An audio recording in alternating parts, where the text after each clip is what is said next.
This is in the locker room. This is before the game ended. Before the game ended. She comes out in the locker room and posts this. Like, what are we doing? Sitting there and I'm thinking to myself, is anybody on this team gonna stand up for Caitlin Clark? JC Sheldon grabbing Caitlin Clark all game, clawing at her. It's like tonight was a brawl, folks. Tonight was a brawl, and I'm sitting there, I'm like, is anybody on this team going to stand up for? And Sophie Cunningham.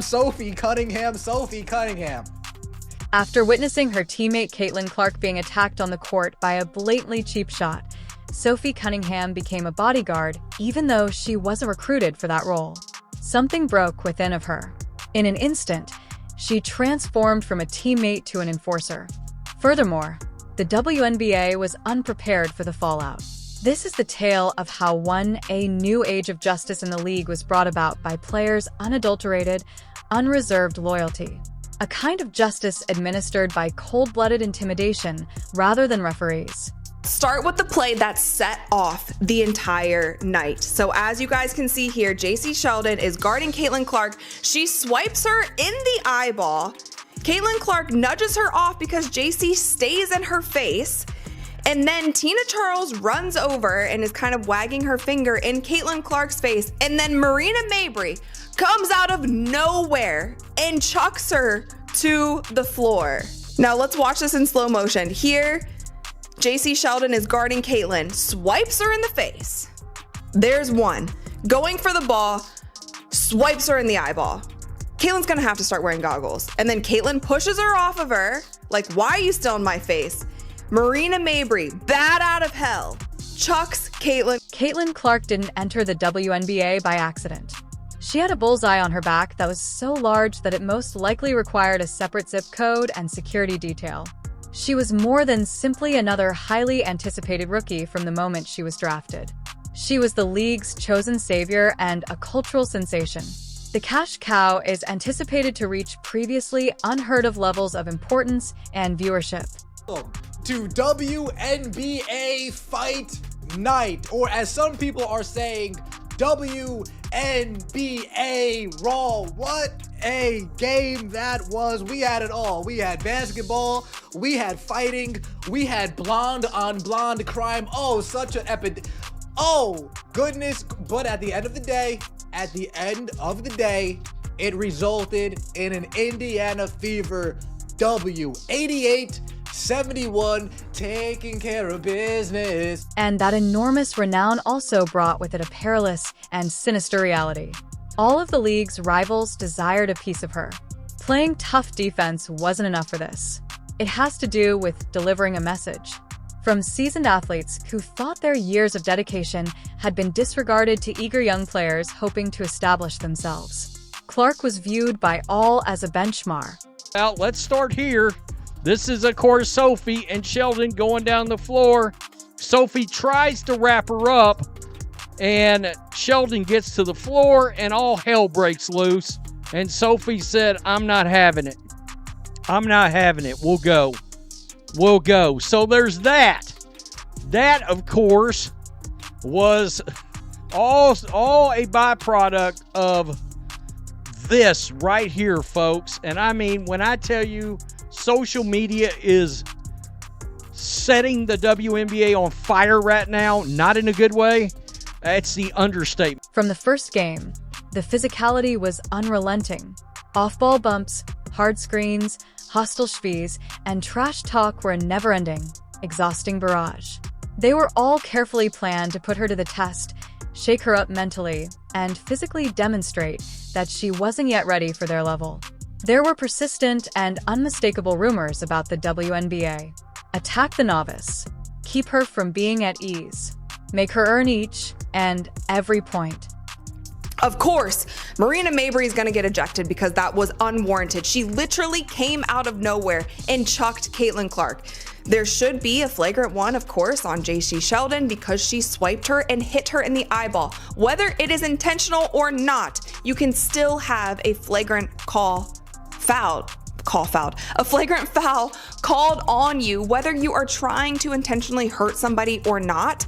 But this is what they called, you guys. This is what they called. Caitlin Clark, Marina Mabrey, Tina Charles were assessed with technical fouls on Tuesday. Caitlin, Marina, and Tina Charles.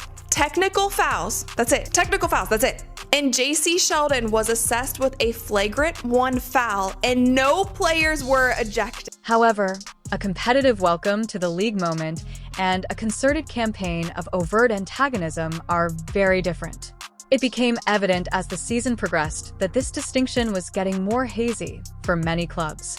That building animosity was bound to explode in a nationally broadcast game against the infamously tough Connecticut Sun, laying the groundwork for a confrontation that would redefine team protection. I feel good, and Sophie Cunningham put me out on a high note, folks. I didn't even say, Ben, calm down. Calm down, regroup. I didn't even say that. Let's get straight to the play. Everybody, the plays everybody is talking about. First off, Marina Mabrey body checking Caitlin Clark to the ground. JC Sheldon all over her. Riding her. Pokes Caitlin Clark in the eye. Oh, man. Caitlin Clark needs to start wearing goggles, folks. Caitlin Clark's going to need to start wearing goggles. Bumps up on Caitlin Clark. Caitlin Clark says, "Get your hands off me." And then here comes Marina Mabrey. Boom! Exploding Caitlin Clark like a safety coming downhill in the NFL. There was no flop there. The actual moment felt both cruelly inevitable and startlingly abrupt. A perfect storm of anger and hostility. JJS Sheldon of Connecticut started the game by providing Clark with her trademark taut, persistent defense. Then, however, there was a swipe, not at the ball, but a blatantly intentional rake across Clark's face that sent her sprawling. Clark, clearly irritated, nudged slightly to make room. A typical response from any player attempting to capture an opponent outside of their own bubble. That would have been the end of it in a typical game. However, what transpired next turned the physical play into a blatant assault. Suddenly, like a heat-seeking missile with a personal grudge, Marina Mabrey, a player who wasn't even involved in the first sequence, charged in. About a minute and a half into recording this reaction earlier, with 1 minute left, and all hell broke loose between JC Sheldon and Sophie Cunningham, and it is very clear the Indiana Fever, some of these girls on this team are finally fed up. Once again, WNBA, we're not talking about your basketball. We're talking about the WNBA WWE Raw circus that you got going on right now. And we all know this incident with Sophie stems from the incident that was clearly not handled correctly by the WNBA and the referees. No attempt was made to play the ball. Her actions had nothing to do with basketball. With shocking force, she squared up, lowered her shoulder, and threw Caitlin Clark to the ground. Simply put, it was a cheap shot. An obvious, insulting, and risky act that was only motivated by intimidation rather than competitiveness. An arena suddenly became tense when the whistle blew, a belated shriek. The audience let out a gasp. The harm was done, and commentators were temporarily stunned. Anger started to build among the Indiana Fever bench. However, a fuse had just been irrevocably ignited for one player in particular. This was no longer only a hard foul. It was a disrespectful statement that would. All right, enough is enough. At some point, the line gets crossed too often where something needs to be done and things need to be corrected. And that is certainly the case with the way things around Caitlin Clark are officiated. This is a constant problem now. It is something that since the beginning, I've kind of backed off on because physical play is a part of sports. Going after a superstar and trying to rough them up a little bit to get in their head is a part of sports. But when it crosses the line, the referees need to do their job. Something seemed to shatter inside Sophie Cunningham as Caitlin Clark hit the court. The change in her eyes was nearly visible. A shift from a competitive mindset to icy rage. It was no longer merely a game. She had just been caught off guard by her teammate, their team's indisputable engine, and the much-watched league's future. Cunningham's face hardened into a mask of icy resolve while other players on the court and bench watched in a mixture of bewilderment and rage. In that one powerful, her job description changed informally in an instant.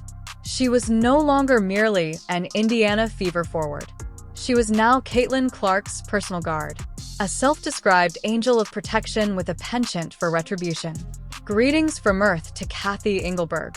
Will you intervene and take action on this situation? Earth to Kathy Engelberg. Are you going to step in and do something about this trash that's going on? Players are getting assaulted on the floor. Like, come on, Caitlin Clark could have really got injured right there, y'all. She could have really got injured by these haters, these jealous, hating players. They just jealous and hating, bro. She didn't even get ejected. It was a quiet, powerful metamorphosis. Without saying a word, it was promised that this DMN rudeness would not be tolerated. It was impossible to avoid crossing this line. Unbeknownst to the league, the officials, and particularly the opponents, Sophie Cunningham had recently started a new position: enforcer, making sure everyone in the arena and those watching from home understood the new rules and conditions of interacting with her star player was going to be her first task since her shift had just started. There was no longer any chance for peace. Now the plan was to exact revenge. Caitlin Clark, please leave this league and let it crumble. Please, this league does not deserve you.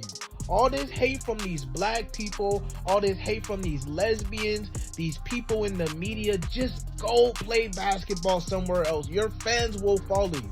We will follow you wherever you go. But let this shit crumble and burn to the fucking ground, man. Let the viewership drop below 50%. Let them lose hundreds of millions of dollars again, man. Let them go back into fucking irrelevancy. Nobody giving a damn about none of these players. Just leave. Sophie was not the kind of player who would wait for a post-game review from the league office or submit an official complaint. She thought that communication should be much more direct, instantaneous, and physical.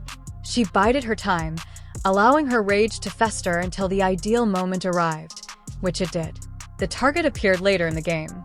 The player who started the entire unpleasant scene by swiping Clark's face was JJS Sheldon. Cunningham moved as the two descended the floor. There was nothing haphazard about it, even though it was a disorganized tangle of limbs and a physical altercation that soon turned into a full-on brawl. Sophie's message was brutally obvious. Nah. Enough's enough, bruh. Enough is enough, bruh. What is going on? WNBA, y'all need to get this under control. This is ridiculous. Marina Mabry, you just put yourself in the Dejanay Carrington box. You dirty slime ball player, you come and blindside Caitlin Clark. Marina Mabry assaulted and tried to fight Caitlin Clark today. This is ridiculous. WNBA, Kathy Engelberg, do something. Do y'all want to go back to 55 to 60% of the people not watching shit again? I normally don't cuss in my vlogs, but forget that. This was bullshit. I'm not having it, her body language screamed. We may leave now, right here. In a blatant and deliberate act of revenge, she was giving Clark the receipt for the previous shot.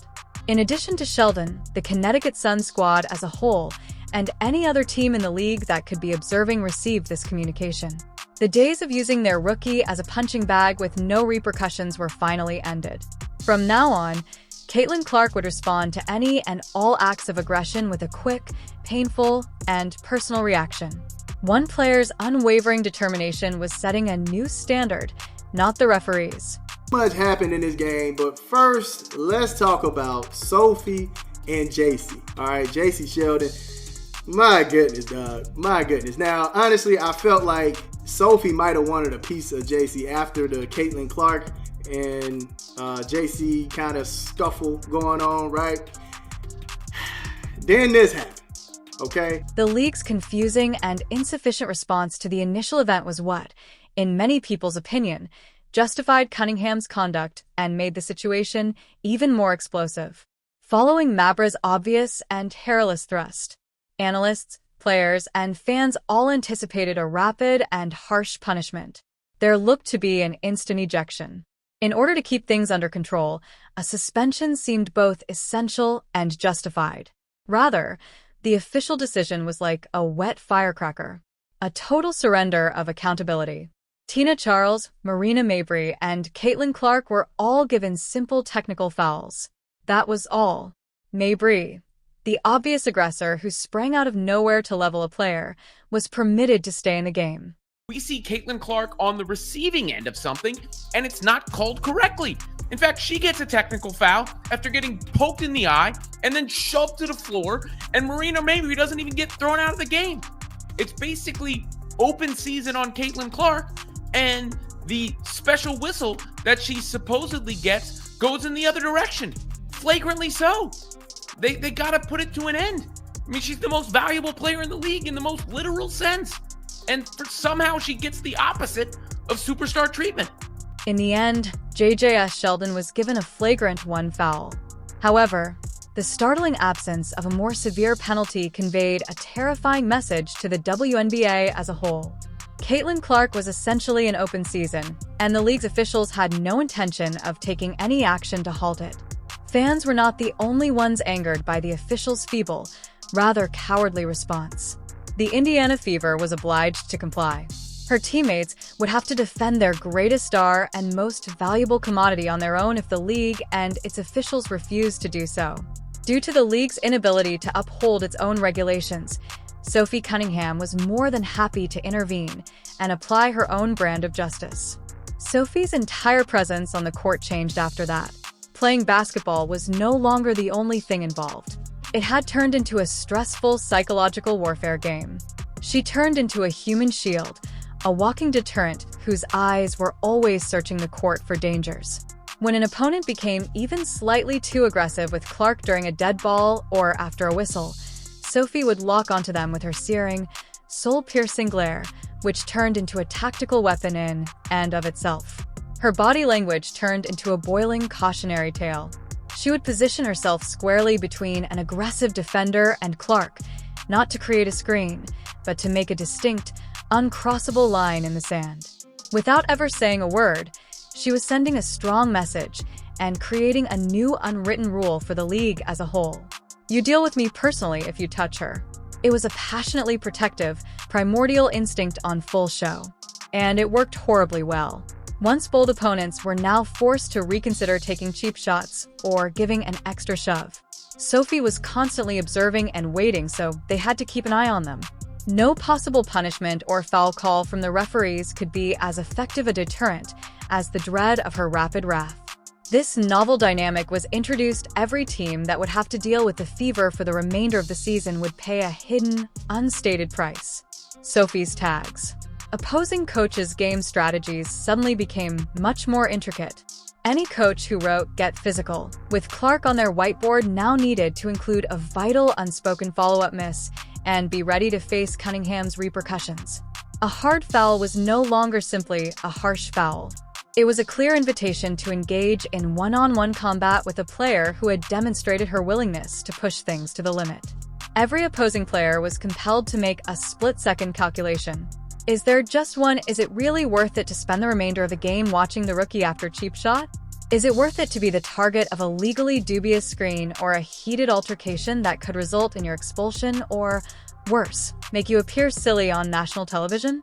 On the way to Caitlin Clark, Sophie essentially turned into a human toll booth. She used her allegiance as a weapon, making all of her opponents reconsider their violent tendencies. By doing this, she effectively increased the cost of entry for anyone wishing to play dirty against the biggest star in the league. And as the season went on, it became evident that many teams and players were no longer prepared to pay that price. To make a payment. Ultimately, the events of that intense and turbulent night versus the Sun went far beyond a single game. The WNBA's new unofficial sheriff was publicly crowned. The unwritten rules of engagement for a whole professional league were completely rewritten at that moment due to a single player's intense, unadulterated, and passionate loyalty. Sophie Cunningham didn't wait for the coach's approval. She didn't give a damn about the possible fines or the publicity. She witnessed the systematic targeting of her teammate. She witnessed the league's officials in action. She also decided to enforce the law herself. She started working as a bouncer, the enforcer, and the bodyguard, all together into a powerful bundle. A persistent, menacing presence that made sure Caitlin Clark was safe at all times. That night's message was loud, tangible, and unmistakable. The days of freely criticizing the league's top player are long gone. And one question now looms over every WNBA arena as the dust settles. Who will dare or be stupid enough to put that line to the test?